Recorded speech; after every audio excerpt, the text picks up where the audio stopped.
আসসালামু আলাইকুম প্রিয় শিক্ষার্থীবৃন্দ, বিএসএস সম্মান দ্বিতীয় বর্ষের গাণিতিক অর্থনীতি বিষয়ের কাম্যকরণ অধ্যায়ে সকলকে সাদর সম্ভাষণ জানাচ্ছি। এটি আমাদের এই অধ্যায়ের তৃতীয় ক্লাস। আজ আমরা আমাদের যে দুটি বা একাধিক বিষয় বাকি ছিল সেই বিষয়গুলি নিয়ে আলোচনা করার চেষ্টা করব।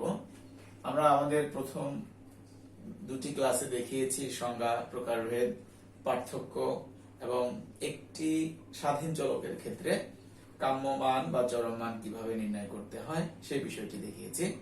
আজ ইনশাআল্লাহ আমাদের আরো যে টপিকস ছিল, দুটি স্বাধীন চলকের ক্ষেত্রে চরম মান নির্ণয়, স্যাডেল পয়েন্ট নির্ধারণ, তিনটি চলকের ক্ষেত্রে পরম মান নির্ণয় এবং সময় থাকলে আমরা শর্তযুক্ত পরম মান সেটিও নিয়ে আমরা আলোচনা করব।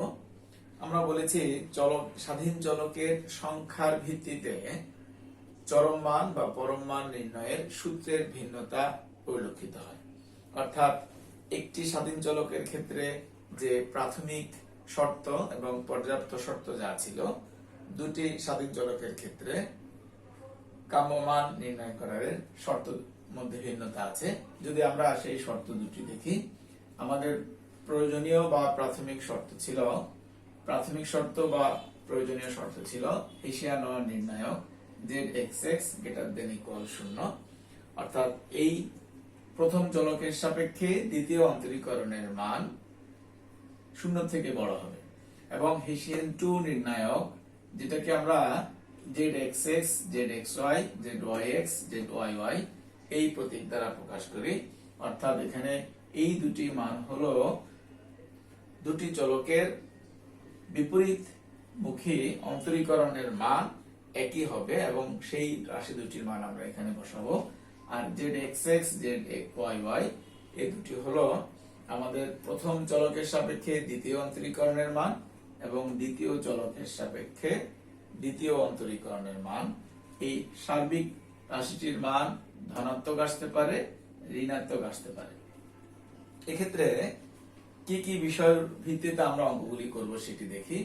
আমাদের দুটি চলকের ক্ষেত্রে কাম্য মান সর্বোচ্চ নাকি সর্বনিম্ন হবে, সেক্ষেত্রে সর্বোচ্চ করণের বেলায় আমরা বলতে পারি হিসিয়ান নির্ণায়কের মান 0 থেকে কম হবে এবং h2 নির্ণায়কের মান অবশ্যই 0 থেকে বড় হবে।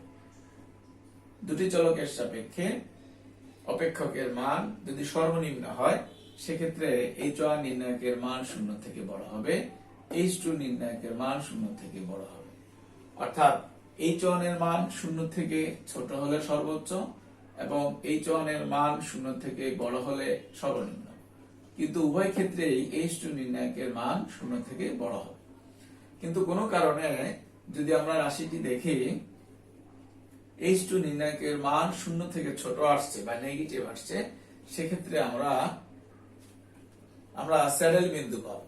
তো আমরা আমাদের এই রাশিগুলির মান আমরা উদাহরণের মাধ্যমে দেখব কিভাবে আমরা এই দুটি স্বাধীন চলকের ক্ষেত্রে আমাদের পরম মান বের করতে পারি। যেমন আমরা যদি একটি উদাহরণ দেখি, যেটার মধ্যে আমাদের মান দেওয়া আছে, যেমন দুটি চলকের ক্ষেত্রে আমরা একটা রাশি বিবেচনা করি, দেওয়া আছে z = x² y² - 6x। এই অপেক্ষকটি সর্বোচ্চ নাকি সর্বনিম্ন হবে সেটি নির্ধারণ করব। আমরা দেখে বুঝতে পারছি এখানে দুটি রাশি আছে, একটি হলো x আর একটি হলো y, অর্থাৎ দুটি স্বাধীন চলক দুটি এবং z হচ্ছে অধীন চলক। তাহলে আমরা আমাদের এই অপেক্ষকটির চরম মান বের করব।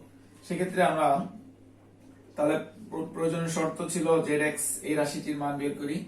তাহলে আমরা যদি সরাসরি অন্তরীকরণ করে ফেলি x চলকের সাপেক্ষে, এখানে আসবে 2x - 6 = 0 বা 2x = 6 বা x = 3। তাহলে আমরা zx এর মান পেয়ে গেলাম।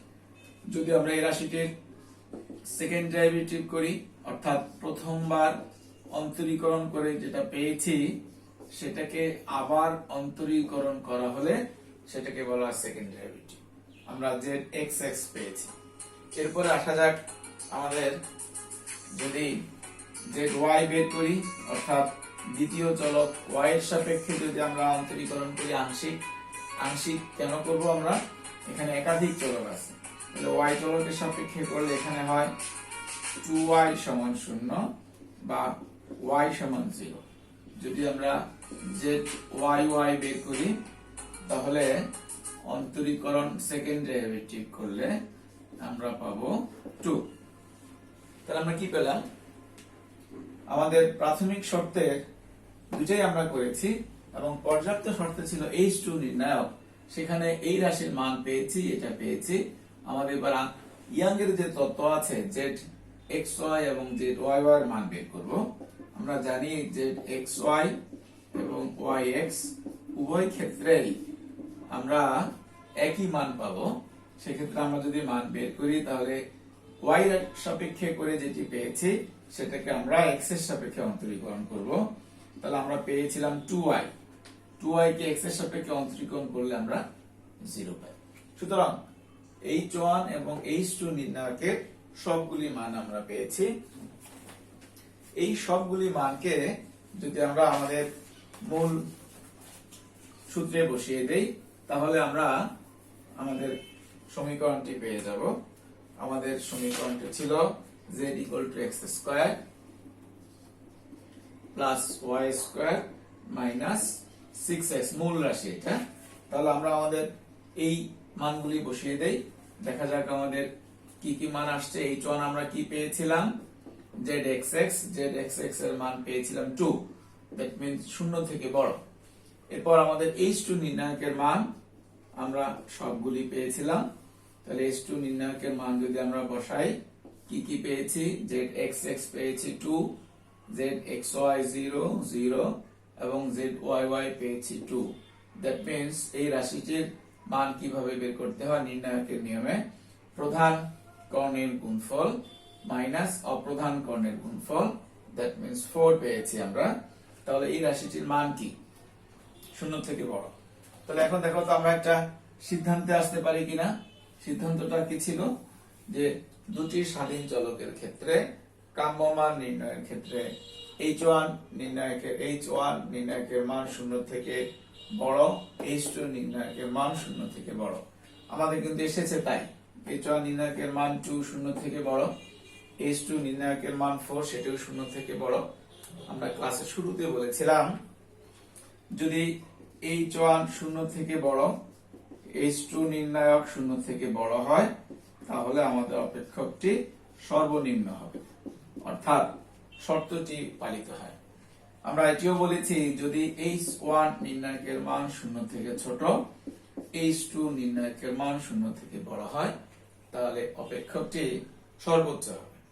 আমরা আরেকটু বলেছিলাম h1 এশিয়ান নির্ণায়কের মান 0 থেকে বড়, কিন্তু কোনো কারণে h2 নির্ণায়কের মান যদি নেগেটিভ আসে অর্থাৎ 0 থেকে ছোট আসে, সেক্ষেত্রে আমরা স্যাডেল বিন্দু পাবো।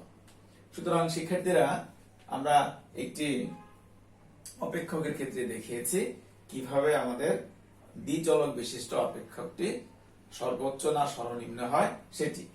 এখন তাহলে অবস্থাটা আমরা পেয়েছি যে অপেক্ষকটি সর্বনিম্ন হবে।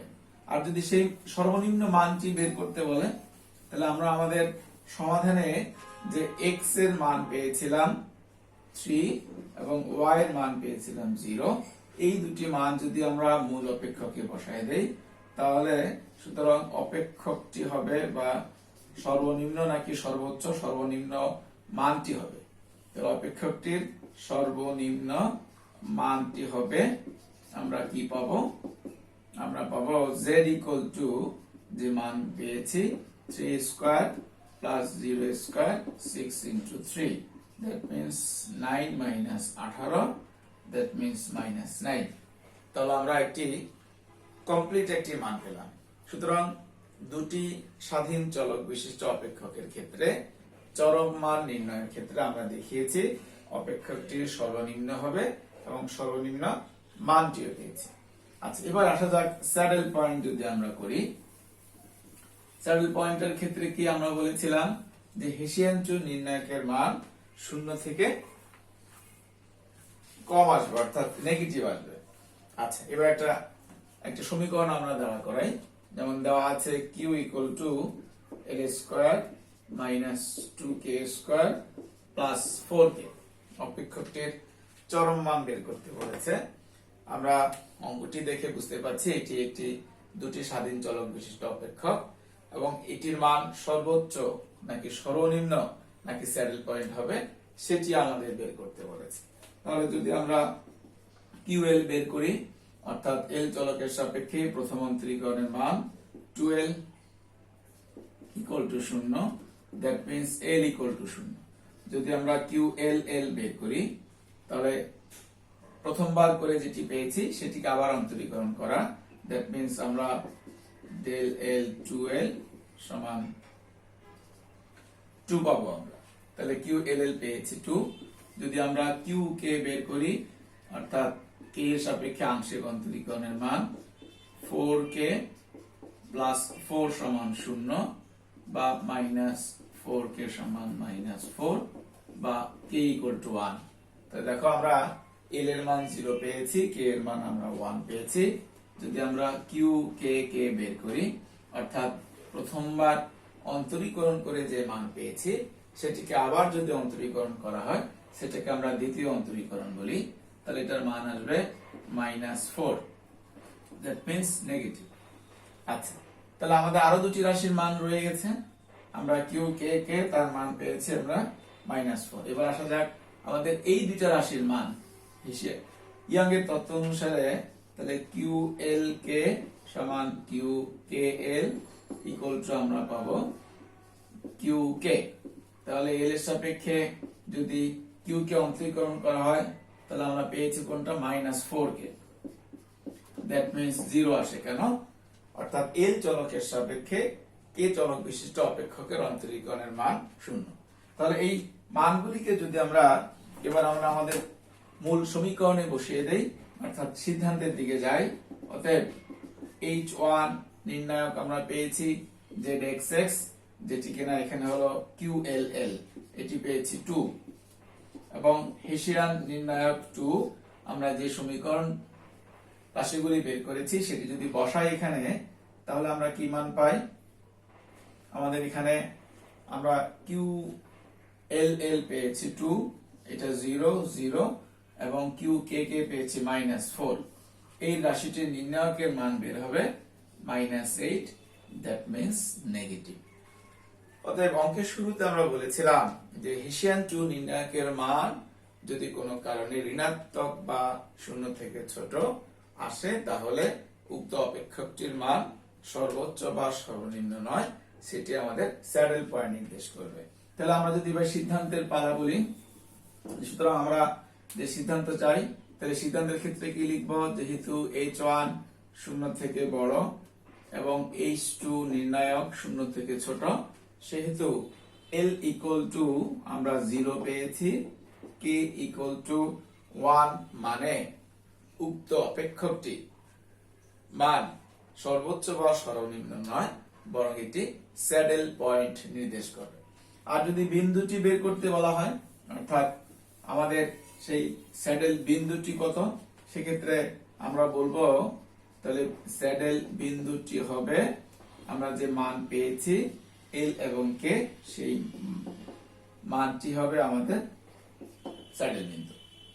আর যদি বলে যে অপেক্ষকটির মান কত, তাহলে আমাদের যে সমীকরণটি দেয়া ছিল, that means Q equal to L square minus 2K square plus 4K, এই অপেক্ষকে আমরা আমাদের এই কাম্য মান দুটি যদি বসিয়ে দেই, 0 square 2 into 1 square 4 into 1, that means -2 plus 4 সমান 2।